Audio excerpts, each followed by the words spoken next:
ಹಲವಾರು ಇನ್ಫ್ಲೂಯೆನ್ಸಸ್ನ ನೋಡಿ ನಾನು ಹಾಲು ಕೋವಾ ಟ್ರೈ ಮಾಡೋಣ ಅಂತ ಸ್ಟಾರ್ಟ್ ಮಾಡಿದಾಗ ಬಂದಿದ್ದ ಔಟ್ಕಮೇ ಇದು. ಬಟ್ ಇದಕ್ಕೆ ನಾವು ಚೂರು ಹಾಲು ಮಿಕ್ಸ್ ಮಾಡಿದಾಗ ಬಂದಿದ್ದ ಔಟ್ಕಮ್ ಇದು. ಸೊ ಹಾಗಾಗಿ ನಾನು ಯಾವ ರೀತಿಯಾಗಿ ಮಾಡ್ಕೊಂಡೆ ಅನ್ನೋದು ಹಾಲು ಕೋವಾ ನಿಮ್ಮ ಜೊತೆ ಶೇರ್ ಮಾಡ್ಕೊತಾ ಇದ್ದೀನಿ.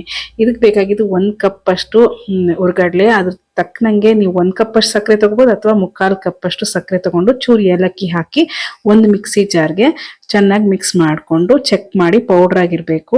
ತಿರಿಯಾಗಿದ್ರೆ ಫಿಲ್ಟರ್ ಮಾಡ್ಕೊಳ್ಳಿ.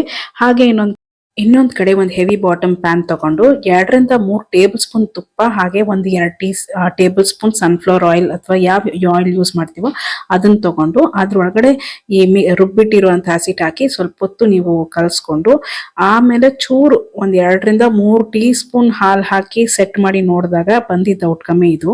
ಬಟ್ ನಾವು ಕಟ್ ಮಾಡುವಾಗ ಅಲ್ಲಲ್ಲೇ ಸ್ವಲ್ಪ ಬ್ರೇಕ್ ಆಗೋಗ್ಬಿಡ್ತಾ ಇತ್ತು. ಆಮೇಲೆ ನಾನೇನ್ ಮಾಡಿದೆ ಅಂದ್ರೆ ಒಂದು ಚೂರು ಹಾಲು ಹಾಕಿ ಮಿಕ್ಸ್ ಮಾಡಿ ತಿರ್ಗಾ ಒಂದ್ಸತಿ ಟ್ರೇದಲ್ಲಿ ಸೆಟ್ ಮಾಡಿದಾಗ ಬಂದಿದ್ದ ಔಟ್ಕಮೇ ಇದು. ಒಟ್ಟರಲ್ಲಿ ಟೇಸ್ಟ್ ಮಾತ್ರ ಸೂಪರ್ ಆಗಿತ್ತು. ಹಾಗೆ ನನ್ನ ಈ ಪ್ರಯತ್ನ ನಿಮ್ಗೆ ಇಷ್ಟ ಆದಲ್ಲಿ ಖಂಡಿತವಾಗ್ಲೂ ಒಂದು ಲೈಕ್ ನ ಹಾಕೋದು ಮಾತ್ರ ಮರಿಬೇಡಿ.